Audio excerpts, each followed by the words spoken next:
Can you really trust a man who built his entire image on discipline, control, and success, yet secretly lived a double life for years? That question still follows Arnold Schwarzenegger, wherever his story is told. For decades, he was seen as the ultimate symbol of the perfect man. A bodybuilding champion, a Hollywood superstar, and later a powerful politician. But behind that polished image were decisions and scandals that shook his reputation to the core.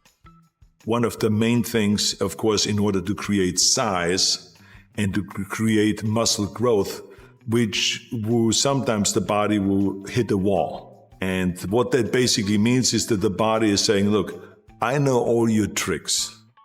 In 2011, the world was stunned by a revelation that sounded like something out of a movie script. Schwarzenegger admitted that he had fathered a child with his longtime housekeeper, Mildred Baena. The secret had been hidden for more than a decade, even from his wife, Maria Shriver. When the truth came out, it destroyed their 25-year marriage almost instantly. The man who preached discipline had lost control of his own personal life, and the fallout was brutal, both publicly and privately. But this wasn't the only controversy surrounding him. Years before the scandal, several women had accused Schwarzenegger of inappropriate behavior. Some described uncomfortable encounters during film shoots and public events. While he later addressed some of these claims, calling them misjudgments or attempts at humor that went too far, the damage to his image had already been done. The cracks in the perfect persona were becoming impossible to ignore, and yet, despite all of this, Schwarzenegger remained one of the most iconic figures in Hollywood history. How? The answer lies in one defining moment: his role in the Terminator. I know you're going to start first with bench press. And then I know you're going to walk over to the chin-up bar and do chin-ups. And then I know you're coming back to the bench press. And then you go to the chin-up bar and come back to bench press. I know that routine. I know exactly everything you do. And I am prepared for that. So you have to go and use the shocking principle. Interestingly, Schwarzenegger wasn't originally meant to play the Terminator. Director James Cameron initially considered him for a completely different role, the human resistance fighter. But during their meeting, Cameron noticed something unusual. Schwarzenegger's physical presence, his controlled movements, and his intense, almost emotionless stare made him seem less human and more like a machine. That realization changed everything. Instead of fighting the machine, Schwarzenegger became the machine. And just like that, one of the most legendary characters in cinema history was born. The Terminator wasn't just a villain. He was unstoppable, cold, and terrifyingly precise. Schwarzenegger delivered his lines with minimal emotion, turning simplicity into power. His now famous line, "I'll be back," became one of the most quoted phrases in movie history. But here's the irony. The man who portrayed a flawless, emotionless killing machine on screen was anything but flawless in real life. Behind the steel muscles and robotic performance was a deeply human story, one filled with ambition, mistakes, and contradictions. And maybe that's exactly why his story still fascinates people today, because Arnold Schwarzenegger isn't just a legend, he's a paradox.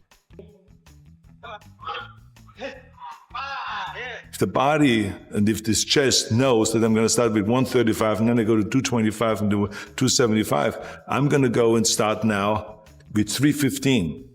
And I'm going to do 20 reps with 315. Before Arnold Schwarzenegger became the face of one of the most iconic sci-fi characters ever, he was still fighting to be taken seriously in Hollywood. Despite his massive success in bodybuilding and roles in films like Conan the Barbarian, many producers saw him as too stiff, too heavily accented, and too physically overwhelming for mainstream audiences. Ironically, those exact traits would soon become his greatest advantage. When he was cast in The Terminator, the expectations were modest. The film had a relatively low budget, and its director, James Cameron, was not yet the industry giant he would later become. But Cameron had a very clear vision. The Terminator was not just a villain, it was a machine. It shouldn't feel like a typical human performance. It needed precision, stillness, and a sense of inevitability. Schwarzenegger took this idea seriously, almost obsessively. And then I'm going to go and have the guys pull off plates. And then I have 225 left. And then I'm going to do another 10 reps. And then I'm going to have them take off another 45-pound plate, and then I have 135 left. And then I'm going to go to do another 10 reps. Or maybe if I can, do 15 or 20 reps. And let's see if the pectoral muscle is used to that. Instead of approaching the role like a traditional actor, he studied how machines might behave.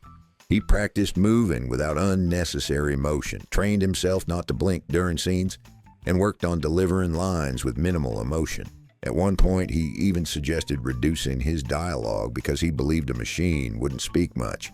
In the end, he had only around 17 lines in the entire film, but every single one mattered. The result was something completely different from what audiences were used to. The Terminator didn't shout, didn't overact, didn't explain himself. He simply executed his mission. This created a unique kind of fear, quiet, controlled, and relentless. Schwarzenegger's physical presence added to it. His size, posture, and expression made him feel less like a man and more like an unstoppable force. It's being tortured, and it is in pain because you have now shocked the muscle. One of the most famous moments in the film, the police station assault, perfectly shows this. There's no dramatic speech, no emotional buildup, just a calm statement. I'll be back. Minutes later, chaos follows. That contrast between calm and destruction became a defining element of the character. But behind the scenes, not everything was smooth. Some people involved in the production were unsure about casting Schwarzenegger. His accent was considered a risk, and there were concerns that audiences wouldn't understand him. Cameron, however, leaned into it. Instead of hiding the accent, he used it to make the Terminator feel even more alien and unnatural. The gamble paid off. When the film was released in 1984, it didn't just succeed. It redefined what a sci-fi action movie could be. Schwarzenegger, who had been underestimated as an actor, suddenly became unforgettable. He wasn't just another action star. He was something new. But success brought a new challenge. How do you follow a role that becomes bigger than you? Because from that point on, Schwarzenegger wasn't just an actor playing characters. After the massive success of the Terminator, Arnold Schwarzenegger faced a rare problem in Hollywood. He had become too iconic. The image of him as a cold, unstoppable machine was so powerful that it risked limiting his entire career. Many actors struggled to find a defining role. Schwarzenegger found one so strong it threatened to trap him. But instead of running from it, he and director James Cameron made a bold decision. They would reinvent it. In 1991, they released Terminator 2, Judgment Day, a sequel that didn't just continue the story, but completely flipped expectations. This time, Schwarzenegger's Terminator wasn't the villain. He was the protector. That single change transformed everything. Audiences who once feared the character now rooted for him. The same emotionless face, the same mechanical voice, the same physical dominance, but now used to protect rather than destroy. It created a strange but powerful emotional connection. For the first time, the Terminator felt human. Behind the scenes, this shift wasn't accidental. Cameron understood that repeating the same formula wouldn't work. The original film thrived on fear and tension. The sequel needed evolution. Schwarzenegger also pushed for this change, wanting to expand the character beyond a one-dimensional killing machine. And it worked better than anyone expected. Terminator 2 became one of the most successful films of its time, both critically and commercially. It pushed the boundaries of visual effects, storytelling, and action cinema. But more importantly, it redefined Schwarzenegger's image. He was no longer just a silent villain. He became a global hero. Lines like "Hasta la vista, baby" became just as iconic as "I'll be back." But now they carried a different tone, less threatening, more charismatic. Schwarzenegger's personality began to merge with the character, making him more relatable to audiences worldwide. However, not everything stayed on that level. As the years went on, the Terminator franchise began to lose its sharp edge. Films like Terminator 3, Rise of the Machines, and later sequels tried to recreate the magic, but often fell into repetition. Bigger explosions, more action, but less depth. Critics started to point out that the franchise was relying too heavily on nostalgia, and Schwarzenegger himself wasn't immune to criticism. Some argued that he was leaning too much on his past success returning to the same role instead of evolving further as an actor. Others believed the industry itself was responsible. Hollywood kept bringing him back because audiences still associated him with the Terminator more than anything else. Still, one thing remained undeniable. Very few actors in history have managed to transform a single role twice.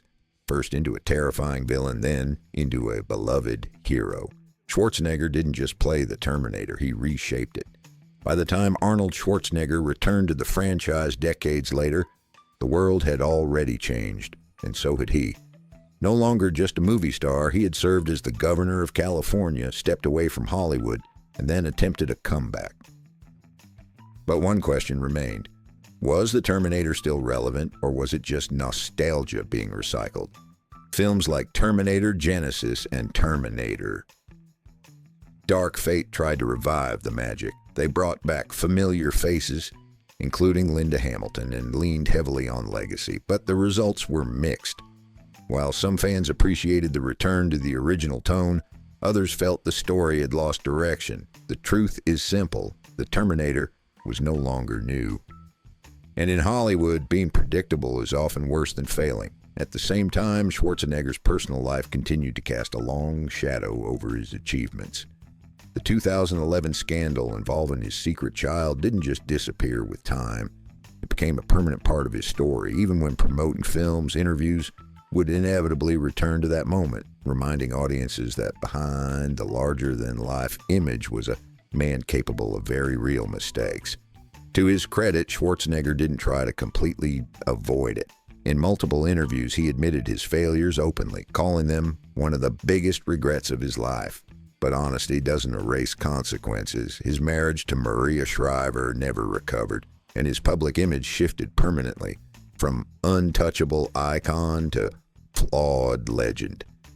And maybe that's the most honest way to describe his legacy. Because if you strip everything down, the fame, the muscles, the one-liners, the politics, you're left with a career that did something very few ever achieve. Schwarzenegger didn't just act in blockbuster films. He defined an entire era of action cinema. The Terminator wasn't just a role, it was a blueprint that influenced countless characters, movies, and even video games that came after.